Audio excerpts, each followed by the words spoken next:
Existe un umbral invisible que separa la vida de la muerte, una frontera tan delgada que la mayor parte de la humanidad jamás se detiene a considerarla. No se trata de guerras, ni de epidemias, ni de los grandes cataclismos que pueblan los libros de historia. Se trata de algo infinitamente más íntimo, más silencioso y, en cierta medida, más perturbador precisamente por esa razón. Se trata del agua, de su ausencia, de lo que ocurre en el interior del cuerpo humano cuando ese recurso, tan abundante en apariencia, comienza a escasear. Este expediente no es el resultado de una sola investigación, ni el fruto de un único momento histórico.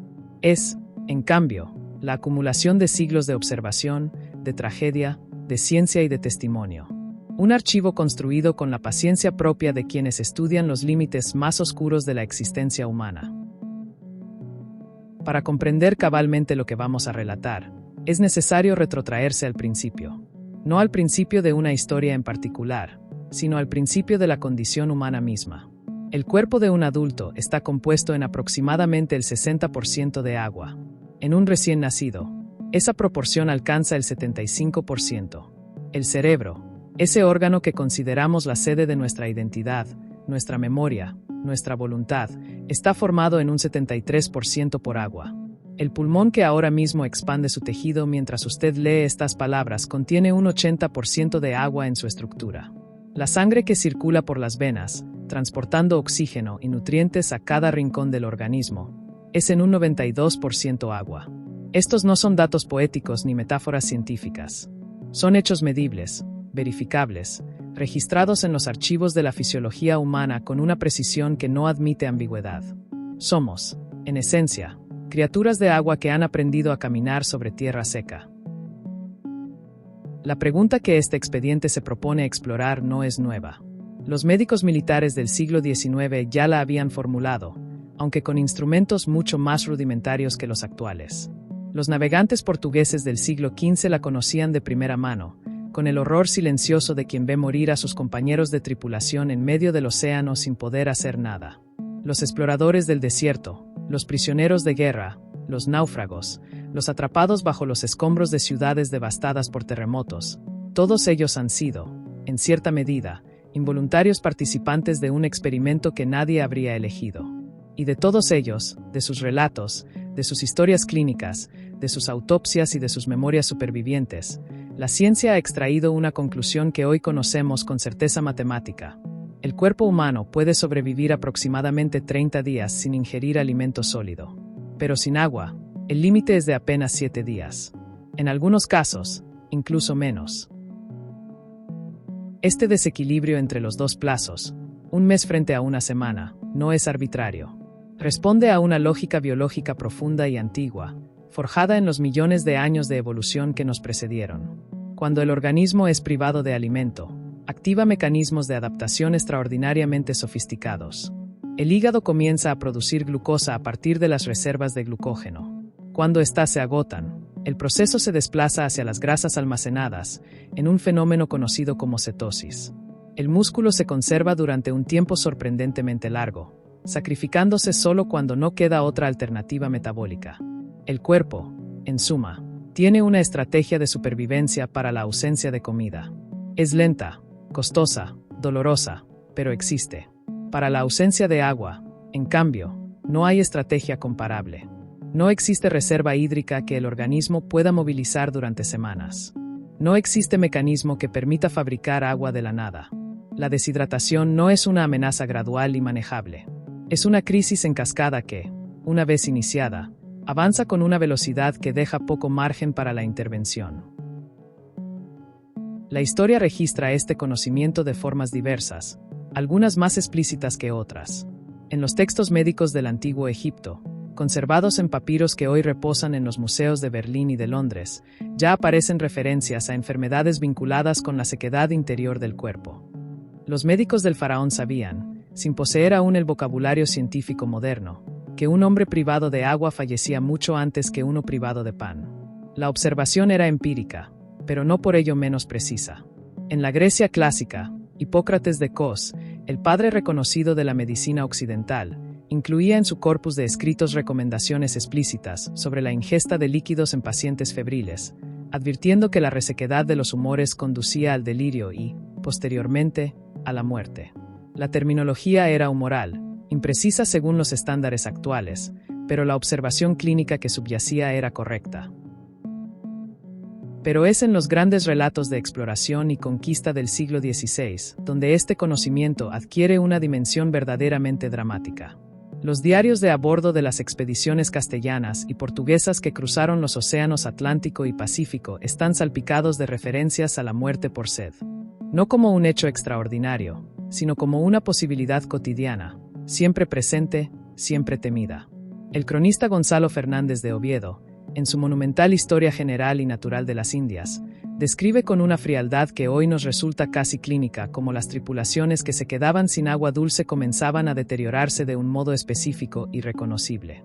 Primero venía la sed intensa, luego el cese casi total de la orina, después el endurecimiento y agrietamiento de los labios, el oscurecimiento de la lengua, la aparición de alucinaciones vívidas, y finalmente, en un plazo que raramente superaba los 7 u 8 días desde que el agua se agotaba, la muerte. Oviedo no era médico, pero era un observador extraordinariamente preciso, y lo que describía sin saberlo era el proceso exacto de la deshidratación severa. El siglo XVIII traería con él los primeros intentos de sistematización científica de este conocimiento. Los cirujanos de la Marina Real Británica, obligados por las largas campañas navales a desarrollar una medicina de urgencias sumamente pragmática, comenzaron a llevar registros estadísticos de las muertes por deshidratación. El Dr. James Lind, conocido sobre todo por sus investigaciones sobre el escorbuto, también documentó en sus cuadernos clínicos casos detallados de marineros fallecidos por privación de agua.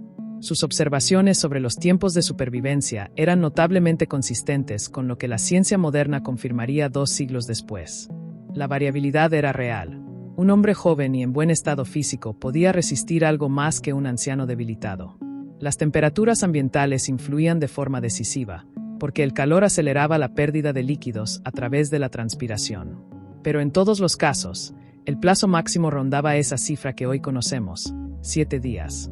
A veces 6, a veces 5, raramente más. El siglo XIX, con sus guerras napoleónicas y sus exploraciones africanas y polares, multiplicó los registros. El médico militar francés Dominique Jean Larrey, cirujano jefe de los ejércitos de Napoleón Bonaparte y considerado el padre de la medicina de urgencias moderna, fue testigo directo de la deshidratación masiva durante la campaña de Egipto en 1798 y 1799. En sus memorias quirúrgicas, publicadas en 4 volúmenes entre 1812 y 1817, Larrey dedicaba pasajes enteros a describir el estado de los soldados que habían cruzado el desierto del Sinaí con reservas de agua insuficientes. El enfermo en fase de deshidratación avanzada presentaba lo que Larrey llamaba la máscara del desierto: ojos hundidos, piel tirante sobre los pómulos, lengua hinchada y cubierta de una pátina blanquecina, pulso débil y rápido, temperatura corporal elevada. Eran signos que Larrey había aprendido a reconocer desde lejos, con la facilidad del que ha visto el mismo patrón repetirse demasiadas veces. Quizá el caso más perturbador registrado en ese siglo sea el que aparece consignado, casi de pasada, en los informes de las expediciones británicas a las regiones árticas de las primeras décadas del 1800. En los textos polares existe una paradoja que durante mucho tiempo desconcertó a los médicos. ¿Cómo era posible morir de deshidratación en un entorno rodeado de nieve y hielo? La respuesta es que el cuerpo humano no puede asimilar directamente el hielo sin sufrir consecuencias graves. Consumir nieve sin derretirla reduce la temperatura corporal y genera un gasto energético adicional para recalentarla en el estómago. En condiciones de frío extremo, ese proceso puede acelerar la hipotermia. Pero más importante aún, en el Ártico, la mayor parte del agua disponible en estado sólido es hielo marino, demasiado salado para ser consumido sin tratamiento. Los exploradores que no disponían de medios para derretir y desalinizar el hielo morían deshidratados en medio de millones de toneladas de agua. Era una crueldad casi poética de la naturaleza, y los informes médicos de esas expediciones documentaban sus efectos con una minuciosidad que hoy nos permite reconstruir el proceso con inquietante detalle. Es en este punto donde la historia deja de ser un relato de exploradores y soldados para convertirse en algo más universal, más cercano, más inquietante en su cotidianeidad. Porque la privación de agua no es solo una amenaza de los grandes desiertos o los océanos sin fin. Es también una realidad silenciosa que se ha producido, y que se sigue produciendo, en contextos mucho más ordinarios. En cárceles, en hospitales, en zonas de desastre natural, en situaciones de conflicto civil, y en algunos casos, en contextos domésticos cuya normalidad exterior oculta una realidad interior de abandono que solo emerge cuando ya es demasiado tarde. Los antecedentes que han permitido a los investigadores construir el mapa clínico de la deshidratación fatal no provienen únicamente de guerras y expediciones. Provienen también de los archivos médicos de los grandes terremotos del siglo XX. El terremoto de Tanshan, en China, en 1976, que sepultó bajo los escombros a más de 240.000 personas según las estimaciones oficiales, proporcionó a los equipos de rescate y a los médicos que trabajaron en las semanas posteriores una cantidad de datos sobre supervivencia humana que no ha sido igualada antes ni después. Los supervivientes que fueron rescatados con vida después de 4 o 5 días presentaban invariablemente signos graves de deshidratación. Los que fueron encontrados después del 7º día, con contadas excepciones, habían fallecido. Y el análisis post-mortem de quienes murieron bajo los escombros con reservas de alimento disponibles. En algunos casos las víctimas habían quedado atrapadas junto a provisiones de comida. Revelaba que la causa de muerte no era el hambre, sino la sed. La comida, sin agua, se convierte en materia inerte junto a un hombre que se apaga. El terremoto de Ciudad de México de 1985 aportó datos similares, aunque en un contexto diferente. Los equipos de búsqueda y rescate aprendieron en los días que siguieron al desastre una lección que los médicos trataban de transmitirles con urgencia. La prioridad en un rescate bajo escombros no es la comida. Es el agua. Un superviviente puede resistir sin comer. No puede resistir sin beber.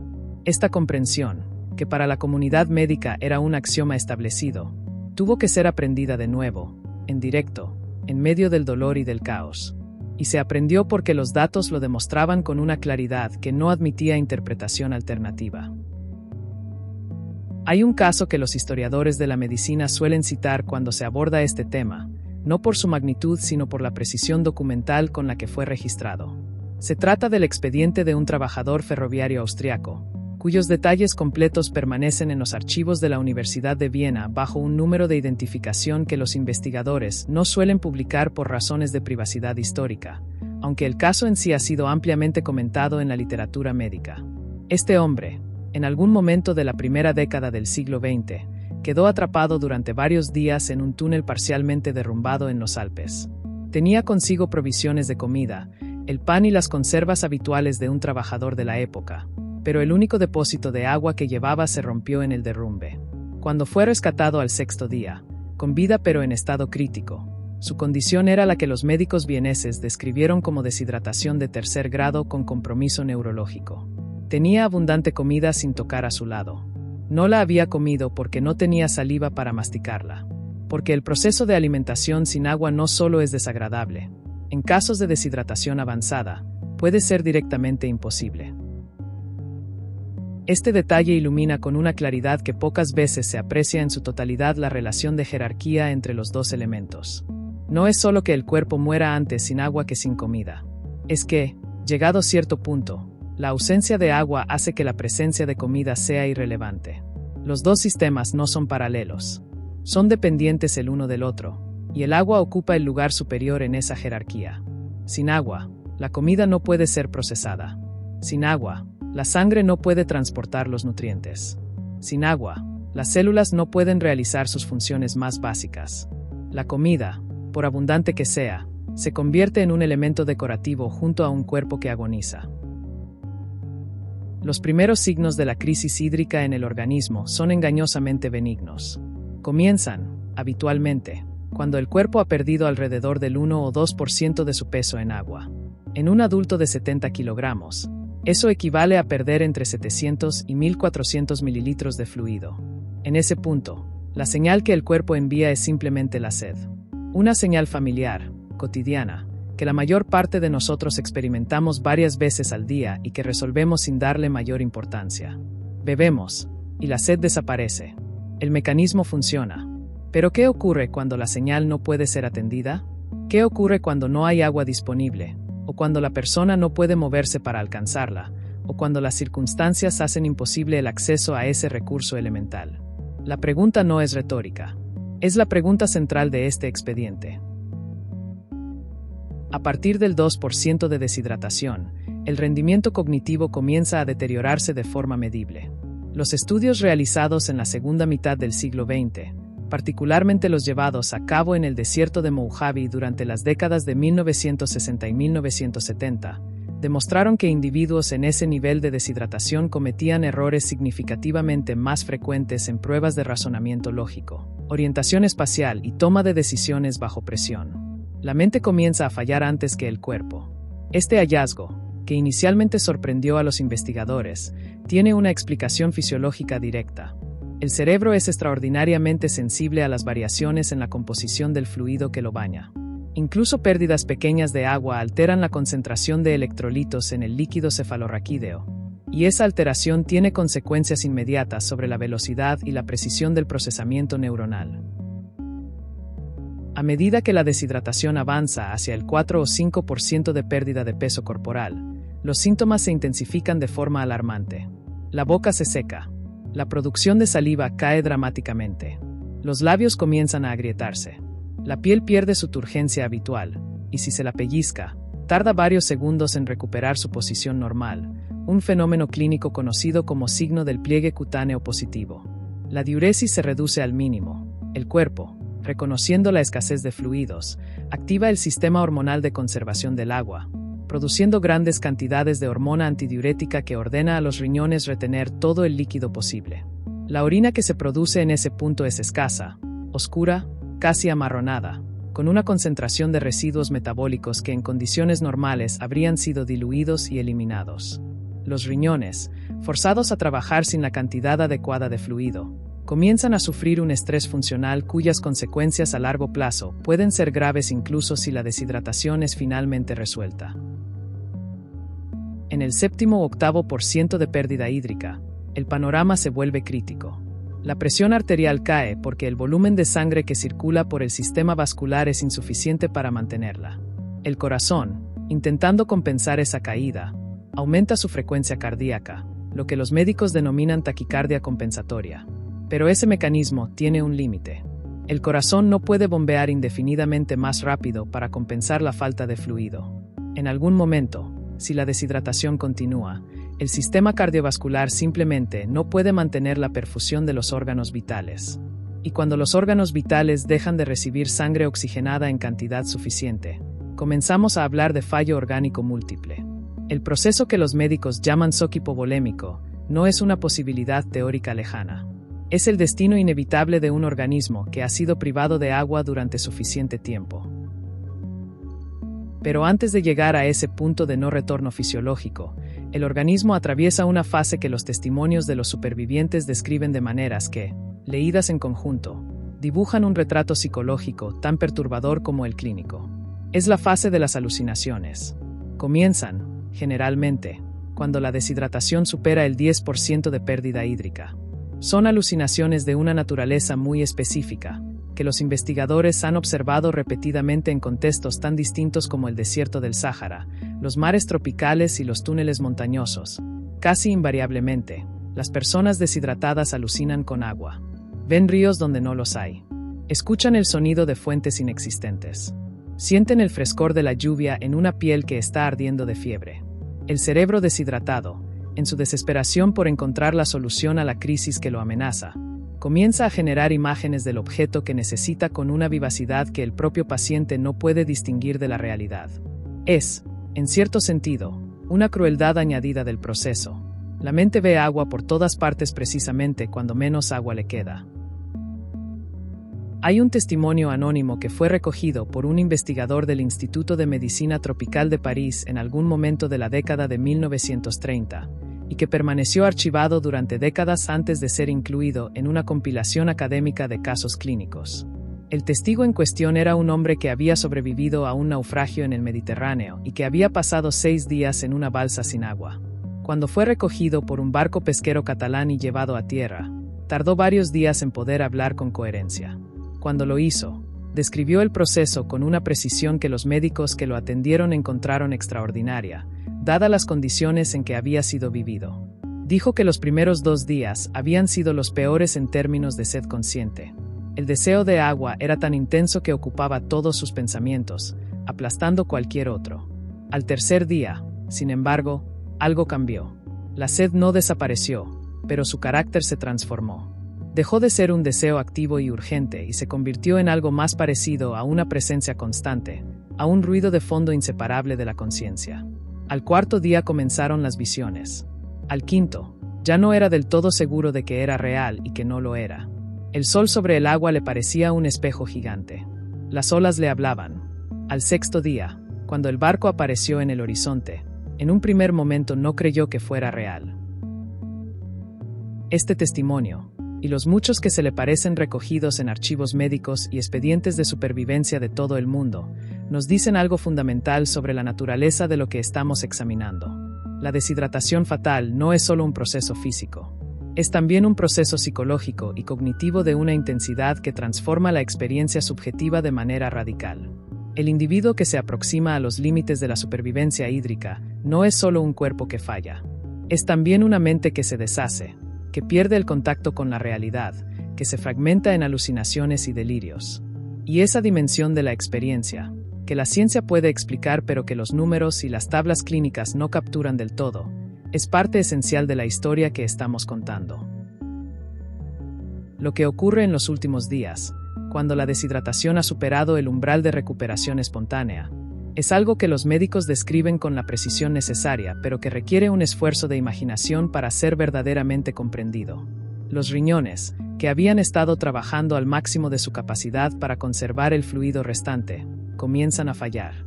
La producción de orina cesa por completo, un estado que los nefrólogos denominan anuria. Sin filtración renal, los productos de desecho del metabolismo celular, la urea, la creatinina, los ácidos orgánicos, se acumulan en la sangre a niveles tóxicos, produciendo un estado conocido como uremia. Los síntomas de la uremia incluyen confusión progresiva, convulsiones y finalmente coma. El cerebro, privado de agua, privado de flujo sanguíneo adecuado e intoxicado por los productos de desecho que ya no pueden ser eliminados, comienza a apagarse de manera metódica, función por función, capa por capa. El corazón, ese motor incansable que ha estado latiendo más rápido que nunca en un esfuerzo desesperado por mantener la circulación, comienza a desarrollar arritmias. La concentración de potasio en la sangre, elevada por el fallo renal, interfiere con la conducción eléctrica del músculo cardíaco.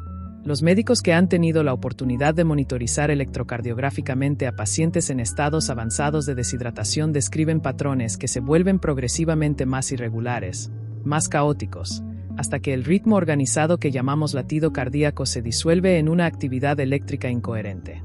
La denominación clínica es fibrilación ventricular. El resultado es la muerte. Todo este proceso, desde los primeros síntomas de sed intensa hasta el desenlace final, se produce, en condiciones de privación total de agua y temperatura moderada, en un plazo de 5 a 7 días. La comparación con el ayuno resulta, en este contexto, enormemente ilustrativa. El ayuno prolongado tiene una historia registrada que se remonta a las prácticas ascéticas de las grandes religiones del mundo. En el monaquismo cristiano medieval, en el ascetismo hinduista, en las tradiciones de ayuno del judaísmo y del islam, la abstención voluntaria de alimento ha sido practicada durante milenios como vía de purificación espiritual o de disciplina corporal.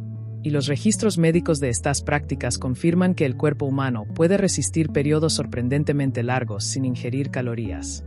Los ayunos documentados médicamente de Gandhi, los más conocidos de los cuales se prolongaron durante 21 días, mostraron una pérdida progresiva de peso y una debilidad creciente, pero sin compromiso vital inmediato. El mecanismo que lo hace posible es la cetosis. El cuerpo, privado de glucosa exógena, comienza a oxidar los ácidos grasos almacenados. Es un proceso menos eficiente que el metabolismo normal, pero es suficiente para mantener las funciones vitales durante semanas. Un adulto con un peso normal tiene almacenadas entre 30 y 50 mil kilocalorías en forma de grasa corporal. Hay combustible para semanas. Para el agua, no existe un mecanismo equivalente. El cuerpo no almacena agua de reserva en ningún tejido o compartimiento específicamente diseñado para ese fin.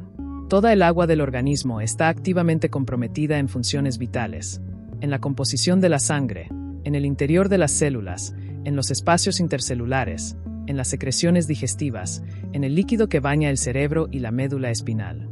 No hay reserva. No hay fondo de emergencia hídrico. Cuando se pierde agua del sistema en funcionamiento, y ese funcionamiento comienza a deteriorarse de inmediato.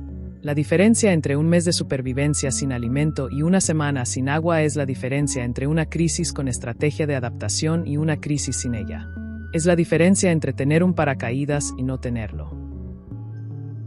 Los historiadores que han estudiado los grandes desastres humanitarios del siglo XX y del siglo XXI coinciden en señalar que esta asimetría, la mayor urgencia del agua sobre el alimento, ha sido sistemáticamente incomprendida o ignorada en la respuesta inicial a las catástrofes. Los relatos de los primeros días tras el tsunami del Océano Índico en 2004, que afectó a las costas de Indonesia, Tailandia, Sri Lanka, India y otros países con una violencia que mató a más de 220.000 personas, incluyen testimonios de supervivientes que pasaron varios días esperando la llegada de ayuda humanitaria mientras su estado de deshidratación avanzaba. Las organizaciones de socorro más experimentadas sabían que el agua potable era la prioridad absoluta. Pero la logística de las primeras horas era caótica, los caminos estaban destruidos, y la coordinación entre las múltiples agencias internacionales que respondieron al desastre tardó en producirse. En ese intervalo, personas que habían sobrevivido a la ola morían de deshidratación o de las enfermedades asociadas al consumo de agua contaminada. Este patrón se ha repetido con una regularidad que no puede sino calificarse de perturbadora. En el terremoto de Haití de 2010, en las inundaciones del sur de Asia de 2011, en el terremoto de Nepal de 2015.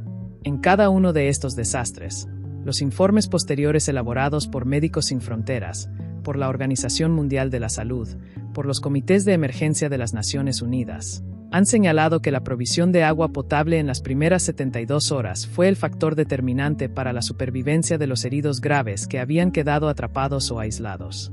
No los alimentos, no los medicamentos, aunque estos llegaron a ser necesarios. El agua en las primeras 72 horas.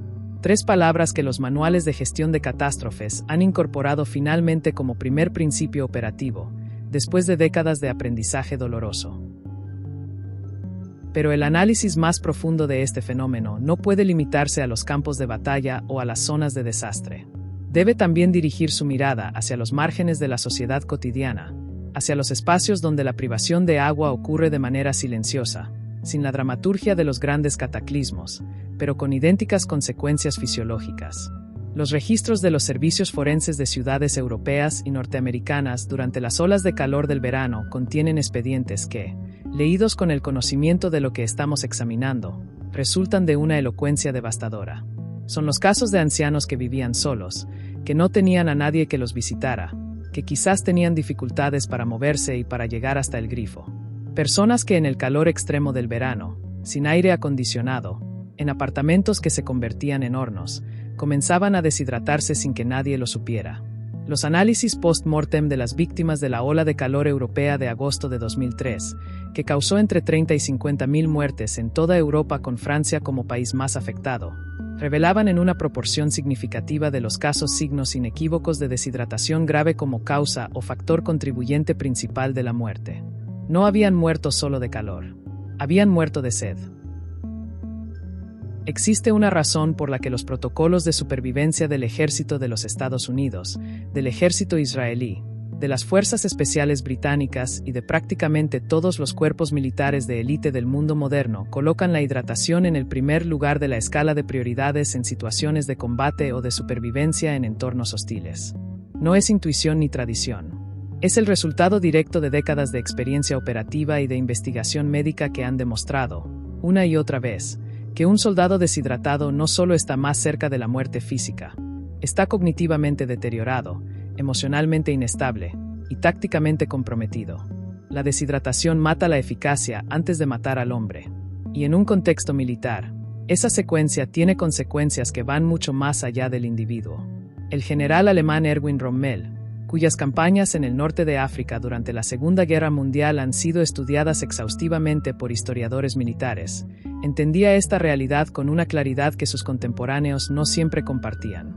Sus diarios de campaña contienen referencias frecuentes a la gestión del agua como factor estratégico central. Rommel sabía que podía prescindir de muchas cosas.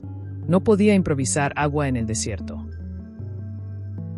En el análisis histórico de largo aliento, la asimetría entre la supervivencia sin alimento y la supervivencia sin agua nos dice algo profundo sobre la naturaleza de nuestra especie y sobre el entorno en que evolucionamos. Los homínidos que nos precedieron, las especies que a lo largo de millones de años fueron construyendo mediante la selección natural el organismo que hoy habitamos, vivían en entornos donde el alimento podía escasear durante días o semanas, pero donde el agua potable, aunque a veces difícil de encontrar, nunca estuvo completamente ausente durante periodos prolongados en los ecosistemas que nuestros antepasados habitaban. El cuerpo humano fue diseñado, si es que podemos usar esa palabra en un contexto evolutivo, para manejar periodos de escasez calórica. No fue diseñado para manejar periodos de escasez hídrica, porque la presión selectiva para desarrollar esa capacidad no existió en la misma medida. Las sabanas del África Oriental, con sus ríos y lagos, sus lluvias estacionales, su relativa abundancia de fuentes hídricas, garantizaban que el agua fuera raramente tan escasa como para crear una presión evolutiva hacia su almacenamiento prolongado en el organismo. Esta reflexión tiene una dimensión filosófica que no puede ignorarse. Somos, en cierto sentido, criaturas inadaptadas para el mundo que hemos construido. Hemos desarrollado civilizaciones en desiertos, hemos construido ciudades en zonas de escasez hídrica extrema, hemos creado sistemas agrícolas que consumen agua a una velocidad que los acuíferos no pueden reponer. Y al mismo tiempo, hemos heredado un organismo que, sin agua, comienza a fracasar en menos de una semana. La distancia entre las exigencias del mundo que hemos creado y las capacidades del cuerpo que heredamos de nuestros antepasados africanos es una de las tensiones más profundas y menos reconocidas de la historia de la civilización. Los climatólogos que estudian los escenarios futuros del calentamiento global han incorporado en sus modelos proyecciones sobre el acceso al agua dulce que resultan, cuando se leen con el conocimiento de lo que estamos examinando, de una gravedad que es difícil de exagerar. Las proyecciones del Panel Intergubernamental sobre Cambio Climático señalan que para mediados del siglo XXI, una proporción significativa de la población mundial podría vivir en zonas que experimentarán estrés hídrico severo durante periodos prolongados del año. La palabra estrés hídrico es un eufemismo técnico, lo que significa, traducido a la realidad fisiológica que hemos estado describiendo, es que una parte creciente de la humanidad se encontrará en situaciones de vulnerabilidad hídrica que, sin las infraestructuras adecuadas para garantizar el acceso al agua, podrían traducirse en crisis individuales y colectivas de la naturaleza que hemos examinado. No de golpe, no con la dramaturgia de un naufragio o de un terremoto, sino de manera gradual, silenciosa, distribuida en millones de casos individuales que juntos forman una emergencia global. Comparemos el caso del agua con otros episodios históricos en los que un recurso esencial para la vida ha sido objeto de privación deliberada o accidental a gran escala.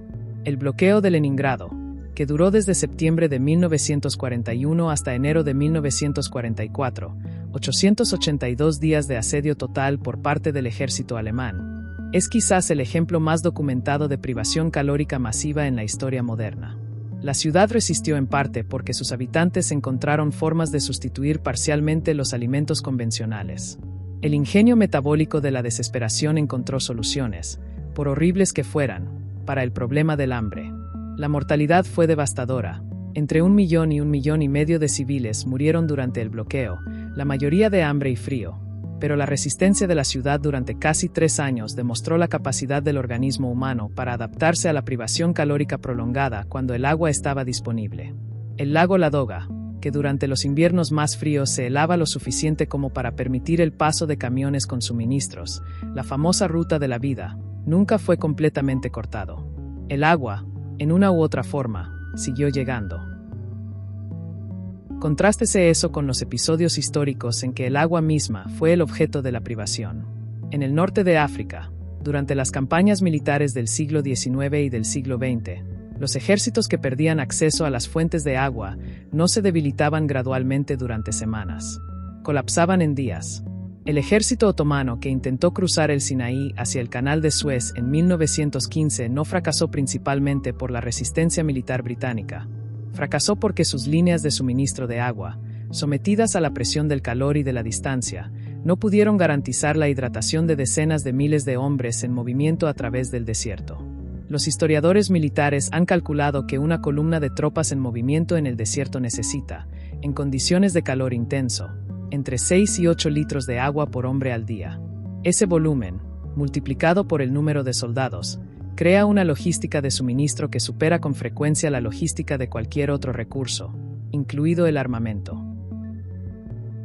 Los grandes historiadores de las civilizaciones han señalado repetidamente que el colapso de las sociedades complejas, y hay muchos casos históricos documentados de civilizaciones que desaparecieron o se transformaron radicalmente en periodos relativamente breves, rara vez se produce por una causa única y dramática. Se produce, más frecuentemente, por la convergencia de factores que se refuerzan mutuamente. El cambio climático que reduce la disponibilidad de agua, la presión demográfica que multiplica las necesidades, el debilitamiento de las estructuras institucionales que garantizaban la distribución equitativa de los recursos. Los mayas del período clásico, cuya civilización alcanzó cotas de complejidad cultural y técnica notables, atravesaron entre los siglos IX y X un periodo de colapso que los climatólogos han vinculado, con creciente convicción, a una serie de sequías severas y prolongadas que afectaron a las regiones de las tierras bajas del Yucatán. No fue solo el hambre lo que disolvió ese mundo, fue también la sed. La incapacidad de garantizar el acceso al agua para una población que había crecido hasta los límites de lo que los sistemas de captación y almacenamiento podían sostener. La civilización del Indo, que floreció en el noroeste del subcontinente indio entre aproximadamente 2500 y 1900 a.C., y que produjo ciudades de una planificación urbana sorprendentemente sofisticada con sistemas de alcantarillado y distribución de agua que no tendrían equivalente en el mundo occidental hasta el Imperio Romano, desapareció en un periodo relativamente breve cuyas causas siguen siendo objeto de debate académico. Una de las hipótesis más consistentes, apoyada por análisis paleoclimáticos de los últimos decenios, sugiere que alteraciones en el patrón de lluvias monzónicas redujeron drásticamente la disponibilidad de agua dulce en la región, haciendo insostenibles las grandes concentraciones urbanas que habían definido esa civilización. No podemos saberlo con certeza. Los textos del Indo permanecen sin descifrar. Pero la lógica fisiológica que hemos examinado en este expediente nos dice que una civilización que pierde el agua no puede sobrevivir mucho tiempo, independientemente de lo sofisticadas que sean sus instituciones o lo elaborada que sea su cultura. Y aquí, en este punto de convergencia entre la fisiología individual y la historia colectiva, entre el cuerpo de un hombre atrapado bajo los escombros y el destino de una civilización privada de sus fuentes, se encuentra quizás la reflexión más profunda que este expediente puede ofrecer. El límite de 7 días no es solo un dato fisiológico. Es una metáfora de nuestra dependencia fundamental de un entorno que no controlamos tan completamente como creemos.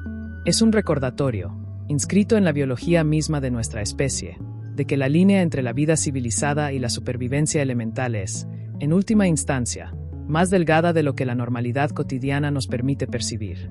La modernidad nos ha dado la ilusión de la independencia ambiental. Vivimos en edificios climatizados. Compramos alimentos producidos en continentes lejanos. Bebemos agua que viaja kilómetros a través de tuberías antes de llegar a nuestro grifo. Esta mediación tecnológica entre nosotros y las condiciones elementales de la supervivencia es real y extraordinariamente eficaz, pero es también extraordinariamente frágil. Un corte de electricidad prolongado en verano. Un fallo en la red de distribución de agua. Una tormenta que interrumpe las cadenas de suministro. En cuestión de días, la distancia entre la civilización y la supervivencia elemental se revela mucho menor de lo que nos gusta pensar. Quedan preguntas abiertas en este expediente. Quedan siempre. ¿Cuántas personas, en este momento, en algún rincón del mundo que no aparece en los titulares, están cruzando ese umbral invisible entre la sed manejable y la crisis irreversible? ¿Cuántos de los grandes movimientos migratorios que definen la geopolítica contemporánea tienen en su raíz, entre otros factores, la degradación de los sistemas hídricos locales que hace insostenible la vida en determinadas regiones? ¿Y qué dice sobre nosotros, sobre nuestra organización colectiva como especie, el hecho de que en un planeta cuya superficie está cubierta en un 70% de agua, todavía haya seres humanos que mueren de sed. Este expediente no tiene respuestas para todas esas preguntas. Ningún expediente las tiene. Lo que puede ofrecer es algo más modesto pero quizás más duradero, el conocimiento preciso de los términos del problema. Un ser humano puede sobrevivir un mes sin alimentarse. Puede estar, como máximo, 7 días sin beber agua. Esas dos cifras, separadas por una distancia que parece casi insalvable cuando se las contempla juntas, encierran en su sencillez aritmética una verdad sobre la condición humana que la historia ha confirmado, una y otra vez, de las formas más diversas y a menudo más dolorosas. La historia del agua es la historia de la vida, y la historia de su ausencia es, inevitablemente, la historia de la muerte. El expediente permanece abierto.